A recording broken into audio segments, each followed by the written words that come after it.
Another year, another superhero movie. How many superhero movies we have? 1, 2, 4. Actually, we're gonna have 2 more in the future, so 6? We're gonna have 6 superhero movies this year. Yay! So basically, kiddies, what we're about to review today is X-Men Apocalypse. And what's up with X-Men Apocalypse? Well, aside from showing you the Rotten Tomatoes score for X-Men Apocalypse, cause who the hell cares about that, I think it's probably a better idea that you watch my review right here. So that way you don't have to go to a website where people constantly complain about a percentage number next to a movie and really pointless guess the tomato meter forum arguments. So in X-Men Apocalypse, Apocalypse has resurrected in Egypt in the late 1980s, and he basically presumes that the entire world has screwed up the planet so bad that he wants to destroy the world and take over as mutant god. And just to do that, Apocalypse has gathered his 4 horsemen of the apocalypse, which consists of Storm, Angel, Magneto, and Psylocke. And what Apocalypse does is that he upgrades their power to make sure that they reach their full potential so that they can destroy the planet along with him. And you're probably guessing, why is Magneto bad again? Well, in Poland, he was working as a factory worker, and he was trying to raise a family of his own. I'm just gonna stop and let you fill in the blanks to guess what happens because it's kind of predictable. Meanwhile, Mystique, played by Jennifer Lawrence, she goes back to the Xavier School because she finds out what's going on. And meanwhile, she finds the recruits of Nightcrawler, young Jean Grey, young Cyclops. So basically, she wants their help so that way they can stop Apocalypse from trying to get in Xavier's head. Why? Well, the bad guys next to did the exact same thing. So basically, in 2016, when it comes to superhero movies, we had the good,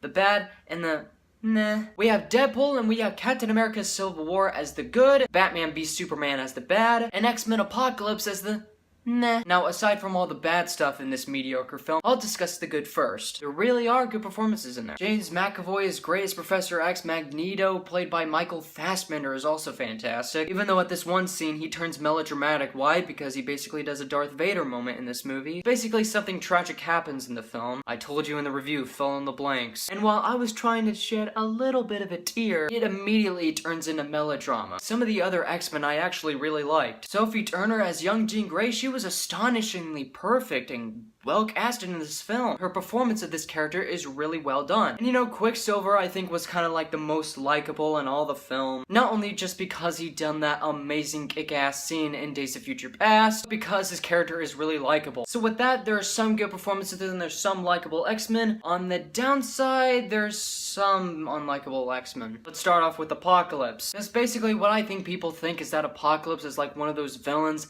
that's kind of menacing and all that stuff. You know, because he takes other powers and makes them as his own. Oscar Isaac, who's basically one of the greatest modern day actors working today, basically acting so boring while at the same time getting covered in absurd looking makeup with plastic armor. Kinda like Schumacher. Oh, and here's another kicker. It's basically you-know-who as Mystique. Her performance in this movie is so boring.